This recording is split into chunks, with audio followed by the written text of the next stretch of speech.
Hello' বন্ধু বান্ধৱীসকল, আজি দুবৰী ধাৰাবাহিকখন চাবলৈ বহুত বেছি ভাল লগা হ'ব, কিয়নো যোৱাটো খণ্ড দেখিবলৈ পাইছিল যে পাৰ্থৰ ভনীয়েকে পাৰ্থক কিয় দিনে দিনে চেঞ্জ হৈ গৈ আছা বুলি সোধে আৰু ভনীয়েকক পাৰ্থই কথাবোৰ বুজাই কয়।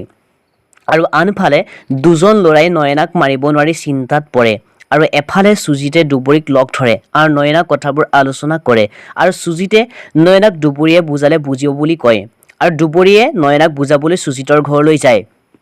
বন্ধুসকল, আজি খণ্ডত দেখিবলৈ পাব যে পাৰ্থই সুজিতক ভুল বুজি সুবিধাবাদী বুলি ক'ব আৰু আনফালে দুবৰী নয়নাক বুজাবলৈ চেষ্টা কৰিব, কিন্তু নয়নাই বুজি নাপাই দুবৰীক বেয়াকৈ ক'ব। আনফালে ৰিয়াই পাৰ্থক যদি তোমাৰ কিবা প্ৰব্লেম হৈছে মোৰ আগত সকলো খুলি কোৱা বুলি ক'ব আৰু পাৰ্থই খঙত জ্বলি উঠি ৰিয়াৰ ওপৰত খং কৰিব।